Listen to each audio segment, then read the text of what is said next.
अच्छा, ये जो आज का टॉपिक है हमारा, ये शॉर्ट नोट्स में आते हैं आपके आएंगे। सिस्टमैटिक अप्रोच, बिहेवियरल अप्रोच, ठीक है।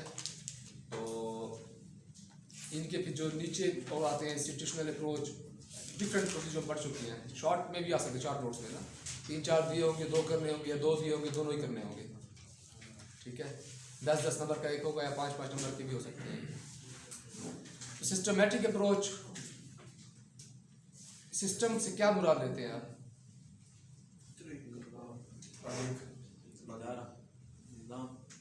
ठीक है।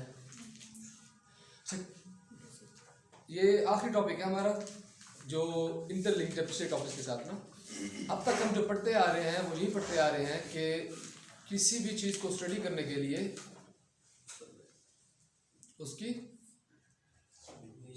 बेसिक इकाई जो है, बेसिक इकाई से स्टडी करते हैं, ठीक है। हिस्टोरिकल पर्सपेक्टिव में जब हम किसी को स्टडी करते हैं, बेटा आप कह रही थी, हिस्टोरिकल पर्सपेक्टिव में जब हम स्टडी करते हैं ना, तो वो एक खास प्रॉब्लम होती है, सोशल इवेंट होता है आपका, सोशल प्रॉब्लम होती है आपकी, तो सोशल कर्स होता है आपका। लेकिन जब हम किसी थ्योरी को या किसी सिस्टम को स्टडी कर रहे होते हैं तो हम बेसिक इकाई जो उसकी है उसको देखते हैं। हाँ, उसमें फिर जब हम उसका इंट्रो करते हैं कि इसकी स्ट्रक्चर के बारे में बात करते हैं, तो साथ साथ भी बताते हैं कि उसका हिस्टोरिकल पर्सपेक्टिव क्या है, ये वजूद में क्यों आया, साथ में वो करते हैं। अब बेसिक इकाई क्या होती है? बेसिक इकाई अगर हम मार्शल स्टडी कर रहे होते हैं तो फ़र्क है, लेकिन सिस्टमैटिक अप्रोच ये कहती है कि जब आपने किसी चीज़ के बारे में स्टडी कंडक्ट करनी है तो सिस्टमैटिकली स्टडी कंडक्ट की जाए, क्योंकि आपके जो डिफरेंट इंस्टीट्यूशंस हैं वो क्या है, इंटरलिंक्ड है, ठीक है। तो एक दूसरे पे क्या है, उनकी डिपेंडेंसी है, इंटरडिपेंडेंट है। कोई अब लेजिस्लेशन है वो डिपेंड किस पे करती है? एग्जेक्टिव पे। लेजिस्लेचर तो खुद पार्लियामेंट है ना आपकी। लेजिस्लेचर किसको बोलते हैं? जो कानून साजी करती है। पार्लियामेंट आपकी कानून साजी करती है, जिसमें आपकी जाती है अपर हाउस और लोअर हाउस। अपर हाउस कौन सा है? Lower house national. तो लेजिस्लेचर ने लेजिस्लेशन कर दी, अब वो डिपेंड कर रही है आपके एग्जेक्टिव पे। एग्जेक्टिव आपकी क्या होती है? गवर्नमेंट होती है, ठीक है। तो उसकी चीज, अब वो जो एक प्राइम अथॉरिटी है वो किस पे डिपेंड करती है? आपके इंस्टीट्यूशंस पे, ऐसे है ना। अब जो आपकी जुडिशरी है वो किस पे डिपेंडेंट है? जुडिशरी जो है वो सिर्फ और सिर्फ आइन को देखती है, वो आइन पे डिपेंड करती है कि कॉन्स्टिट्यूशन आपका क्या कह रहा है, जो लॉ इनेक्ट किया गया है वो लॉ क्या कहता है। अब ये इंटरडिपेंडेंसी है, वो क्या, अगर आप स्टडी करना है तो इनको सबको साथ मिलकर स्टडी करना होगा, अदरवाइज आप नहीं कर सकते। अच्छा, इसमें वही कहते हैं कि एक होता है आपका इनपुट, एक होता है आउटपुट। अब इनपुट क्या है कि जब जिस तरह में न्यूटन का लॉ ऑफ मोशन है कि एवरी एक्शन हैज रिएक्शन, ठीक है।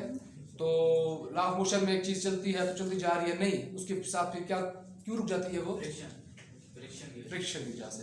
अच्छा, तो इसमें क्या है, एक आपने इनपुट किया आपका, आपने कोई पॉलिसी फॉर्मुलेट करनी है तो आपने क्या करना होगा?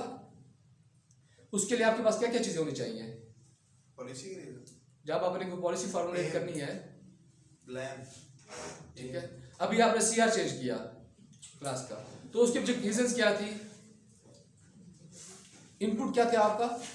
आपके पास नॉलेज था यार, रावल जो है ये सही तरह से क्लास को लेकर नहीं चल रहा, ये थोड़ा सा इसमें ये इशू है, थोड़ा सा ये है, इसकी को रिप्लेस किया जाए अब्दुल नाम के साथ। तो नॉलेज है आपके पास, बेसिकली आपने नॉलेज, आपको इन्फॉर्म हुआ, वेल इन्फॉर्म हुए रावल के बारे में, उसके हिसाब से आपने क्या किया? सीआर चेंज किया। ये आपके पास नॉलेज है, नॉलेज होगा, ये आपका इनपुट है, नॉलेज आपने गेन किया। आपने पॉलिसी फॉर्मुलेट करनी है, लॉ बनाना है, ठीक है, चाइल्ड लेबर के बारे में, पहले आप उसको इन्फॉर्मेशन लेंगे, सारे नॉलेज लेंगे, उसके अकॉर्डिंगली फिर आप क्या करेंगे? पॉलिसी फॉर्मुलेट करेंगे। फिर वो जब रिजल्ट सामने आता है वो आपका क्या होता है? आउटपुट होता है। इसमें आपको किसी भी इवेंट में आपको वेल इन्फॉर्म करने के लिए उसी इवेंट का आपके पास बेहतरीन नॉलेज होना लाजमी है, आपको इक्विप्ड होना लाजमी है। आप स्टडी उस वक्त तक उसको स्टडी नहीं कर सकते। अब पार्लियामेंट है, पार्लियामेंट को स्टडी कर रहे हैं तो पार्लियामेंट की जिस तरह भी, इनका नाम मुझे भूल गया, क्या नाम है आपका? फौजी, आपने कहा था ना। अब हिस्टोरिकल पर्सपेक्टिव में जब हम देखते हैं कि पार्लियामेंट पहले कब बनी थी, ठीक है, ग्रीक्स ने बनाई थी, ठीक है, उनकी पार्लियामेंट थी। अब उसमें क्या था, वो पॉलिटिकल मैटर्स डिस्कस करते थे, इश्यूज को डिस्कस करते थे, रिलेशंस अपने जो उनके नेशन स्टेट्स थे उनके साथ जो उनका रिलेशन को डिस्कस करते थे। जिसके पास जितना नॉलेज होता था उसके हिसाब से वो क्या करते थे, अपना इनपुट देते थे, फिर उसके रिगार्डिंगली क्या होता था, पॉलिसी फॉर्मुलेट की जाती थी। ठीक है, अब हमने अगर किसी जो हमारा पार्लियामेंट है इसकी स्टडी करने के लिए क्या करना है, सिस्टमैटिक अप्रोच को अपनाना है। सिस्टमैटिक अप्रोच क्या कहती है कि पार्लियामेंट को स्टडी करने के लिए इसके साथ जो इंटरलिंक्ड और इंस्टीट्यूशंस हैं उसको भी स्टडी करना पड़ेगा, क्योंकि इसको स्टडी करके आप जो अपना एक ऑथेंटिक रिजल्ट तक नहीं पहुंच सकते। ठीक है, ये शॉर्ट नोट में आता है ये बिहेवियरल अप्रोच। बिहेवियरल अप्रोच क्या है, ये शॉर्ट नोट्स में भी आ सकता है, वैसे आपका तो शॉर्ट नोट्स में ही आएगा। हमारे जब हमने स्टडी किया था इसका पॉलिटिकल साइंस में, तो ये तो एक मतलब फुल फ्लैश टॉपिक है, बहुत वास्ट है ये। साइंटिफिक जो ट्रेंड्स हैं आपकी पॉलिटिकल साइंस को स्टडी करने में, उनमें बिहेवियरलिस्ट जो हैं, बिहेवियरलिस्ट थॉट जो है, उनका एक बहुत बड़ा कंट्रीब्यूशन है। बिहेवियर क्या होता है, अब अगर मैं कहता हूँ कि किसी चीज को स्टडी करने के लिए बिहेवियरिस्टिक अप्रोच को अपनाया जाए तो क्या मतलब है इसका? हाँ ठीक है, अच्छा यार, उसकी जो सोशियो कल्चरल नॉर्म्स हैं किसी इलाके की, किसी सोसाइटी की, तो उसके पीछे हम क्या देखते हैं, बिहेवियर उनका खास इवेंट पे क्या बिहेवियर रहा है, किस तरह से वो रिएक्ट करते हैं, मतलब के फीलिंग्स मूड्स ऑफ लाइफ जो है आपके, फीलिंग्स है आपकी, ठीक है, उनकी जो रिवायात बनी है, उनके पीछे क्या बिहेवियरिस्टिक अप्रोच थी उनकी, किस तरह से वो बनी। ठीक है, बिहेवियरलिस्ट में अच्छा जो मॉडर्न ट्रेंड्स हैं इन्होंने ही कहा, अब इस एक तो जो ट्रेडिशनल से कुछ लोग थे वो कहते थे कि भाई आप इसको जो है ना इंडिविजुअल लेवल तक आप जो है स्टडी करें, बिहेवियर इंडिविजुअल का। अब जब मॉडर्न ट्रेंड्स इसमें आए 60s के बाद, तो उन्होंने कहा कि यार इंस्टीट्यूशंस के बिहेवियर को भी स्टडी किया जाए। इसको इंस्टीट्यूशंस के बिहेवियर को। अब इंस्टीट्यूशनल बिहेवियर कैसे स्टडी कर सकते हैं हम? मेजॉरिटी जो इनका होगा उस हिसाब से देखो, हर चीज का एक हम कहते हैं ना यार, ये इस इलाके का कल्चर ही नहीं है। एक फैमिली है ना, उसकी एक अलग सोच है, ठीक है। अब वही फैमिली जब खानदान में आती है, खानदान की एक अलग सोच बन जाती है।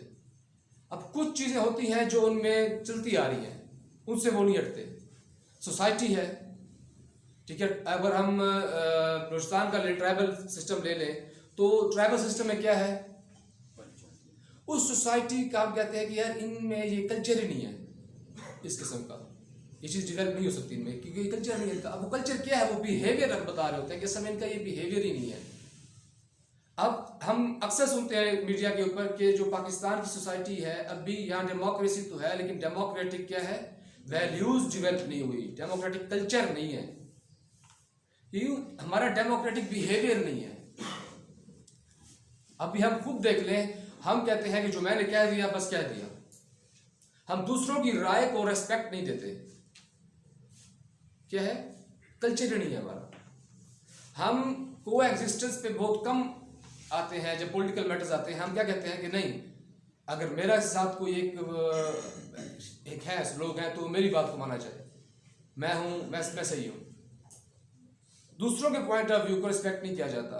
बिहेवियरिस्ट क्या कहते हैं कि आपने जब स्टडी करना है उसको, कल्चर वैल्यूज है ना आपकी, ये क्या है, बिहेवियर है, बता रहा है आपको सोसाइटी का। इसी तरह से जो अपना आपका इंस्टीट्यूशनल बिहेवियर आता है, इंस्टीट्यूशनल बिहेवियर में आप क्या करते हो, उस इंस्टीट्यूशंस में जो लोग बैठे हैं उनको स्टडी करते हैं, उस इंस्टीट्यूशन का बिहेवियर क्या है, उसका कल्चर क्या है, उसमें नॉर्म्स क्या है। जब कोई सोशल इवेंट आता है तो वो उसको कैसे डील करता है, कैसे सॉर्ट आउट करता है, ठीक है। कोई अगर फ्लॉ आता है आपके लॉ में, तो वो उसको कैसे डील करते हैं। अभी आप देख लें, अगर पाकिस्तान के जो इंस्टीट्यूशन है उनका अगर हम स्टडी करें, अभी देख लो हमारे पास जो इशू चल रहा है कि हमारे पास जो है हम पॉलिटिकल रिफॉर्म्स नहीं कर पा रहे, इलेक्शन रिफॉर्म्स हम नहीं कर पा रहे, क्यों?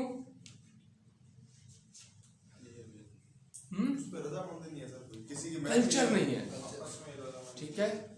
कल्चर, डेमोक्रेसी का हमारे यहाँ कल्चर ही नहीं है, डेमोक्रेटिक वैल्यूज ही नहीं है, हम उसको डिस्कस ही नहीं करते। हम क्या कहते हैं कि अपना इंटरेस्ट हर पॉलिटिकल पार्टी अपने इंटरेस्ट को डिफेंड करने की लगी हुई है, ना कि एक ओवरऑल जो इंटरेस्ट है आपका सोसाइटी का उसको देखा जाए, क्योंकि कल्चर ही नहीं है। इसी तरह से अगर इंस्टीट्यूशन के नीचे आए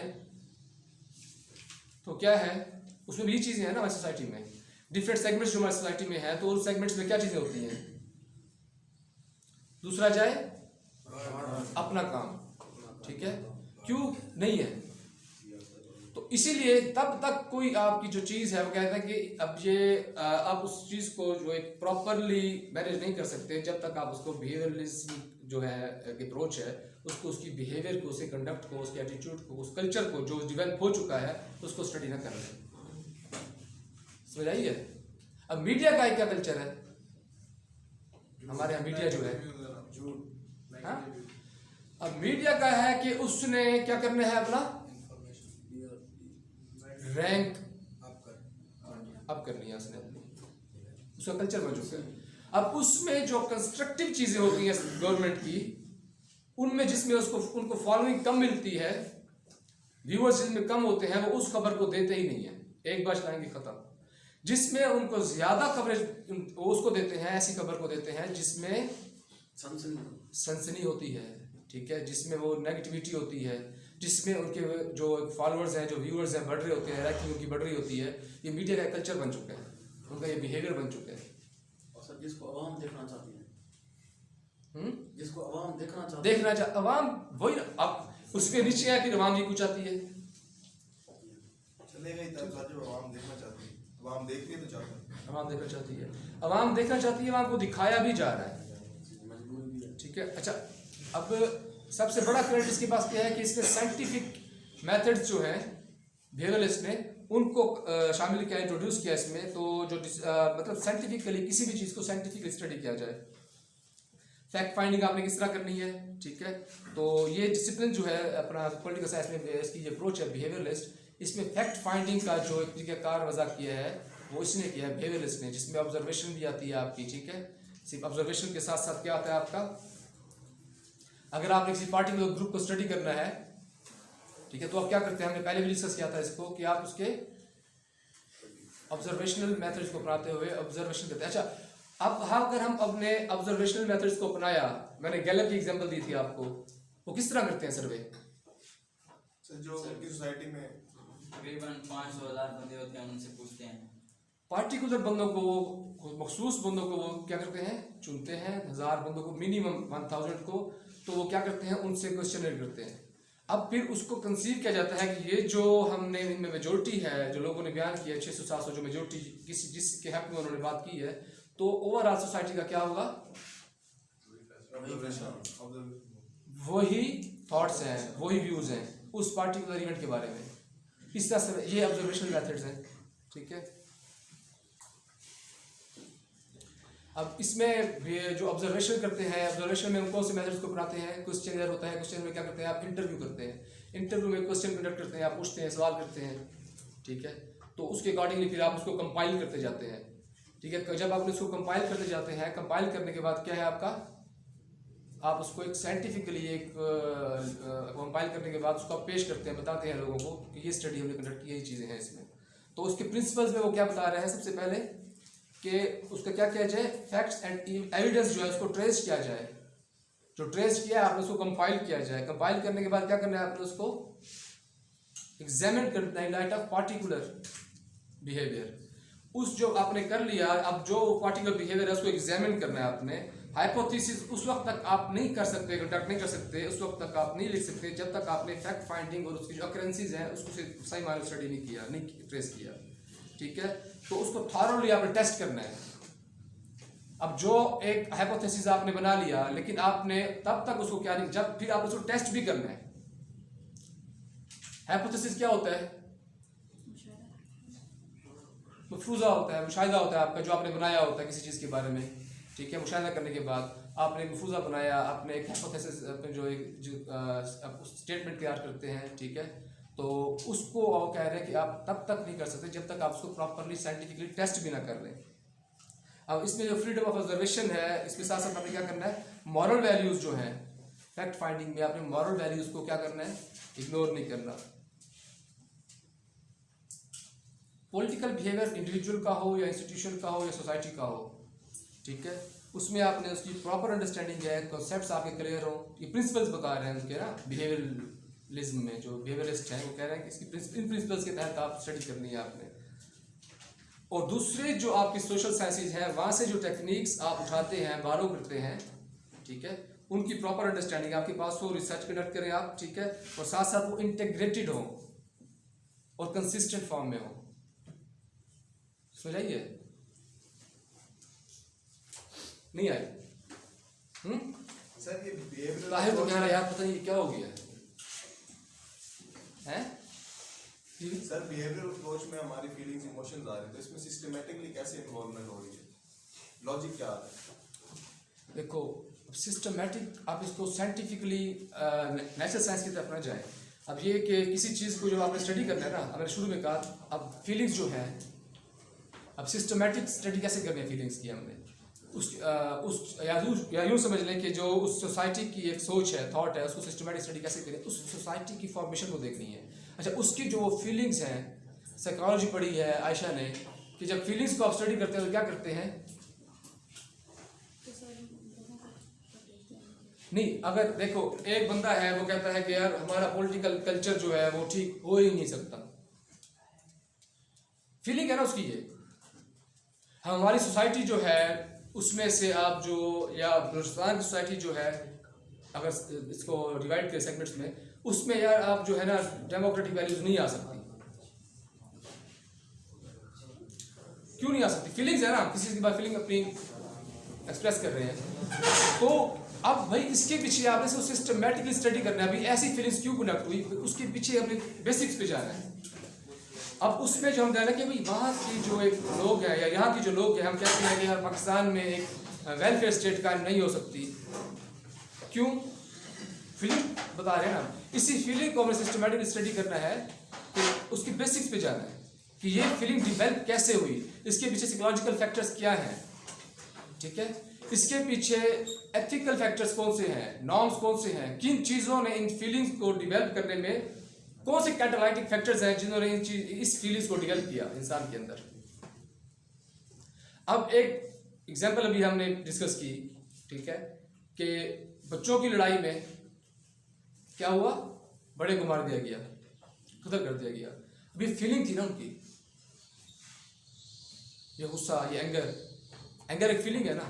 अब उस एंगर में के पीछे वजह कौन सी है? ग्रज है, ठीक है, आपस का वो उनका एक प्रेजुडिस होगा, ठीक है, वो साइकोलॉजिकल फैक्टर्स जो है उन्होंने क्या किया, कैटालाइटिक फैक्टर्स के तौर पर काम किया उस शख्स के ऊपर जिसने ये काम किया, और उसको क्या कर दिया, मार दिया। अब उस शख्स में जो चीज़ें डिवेल्प हुई उसके पीछे हम क्या देखते हैं, उसकी अपब्रिंगिंग है, उस सोसाइटी की, उस फैमिली की, ठीक है, उनके पीछे वो फैक्टर्स हैं जिन्होंने एक किरदार अदा किया, जिस घर में वो रह रहा है, ठीक है, उस घर का एक माहौल, उसका एनवायरनमेंट, वहाँ के लोगों का, वहाँ पे ज़्यादा चीज़ें क्या डिस्कस होती हैं, ठीक है, और साथ साथ क्या है अपना, फिर उसकी सोसाइटी है, जिस एरिया में वो रह रहा है, उस एरिया का जो है वो क्या है, वो किस तरह की सोच रखते हैं, ये सिस्टमैटिक स्टडी हम कर रहे हैं। अब सिस्टमैटिक स्टडी वाले क्या कहते हैं कि इंटरडिपेंडेंस है ना, ठीक है, जो अपना सिस्टमैटिक हमने पढ़ा है। अब इसकी जो इंटरडिपेंडेंस है, अब एक बंदा है, हम क्या करते हैं कि स्टेट क्या रिस्पॉन्सिबिलिटी है, हमें जो हमारी बेसिक नीड्स हैं उनका पूरा करना, फुलफिल करना उनको। अब इन रिटर्न सिटीजन्स की क्या रिस्पॉन्सिबिलिटी होती है? टैक्स पे करना। अब सिटीजन्स टैक्स पे करते हैं, आपको स्टेट क्या करती है, फैसिलिटीज देती है। अब जब आपको फ्री एजुकेशन दे रही है, जो आपको, अब फ्री एजुकेशन क्या करती है, आपका अवेयरनेस देती है, आपको अच्छा सिटीजन बनाती है, ठीक है। अब ये चीज़ें जो है क्या है, इंटरलिंक्ड है ना। इसी तरह से जो उसने वो ये स्टेप उठाया, उसके पीछे कुछ जो फैक्टर्स हैं उनको सिस्टमैटिक इंटरलिंक्ड साइकोलॉजिकल। तो इस के बारे में कोई क्वेश्चन हो? सर आपने कहा यहाँ पे फैक्ट्स एंड एविडेंस करते हैं रिवीजन।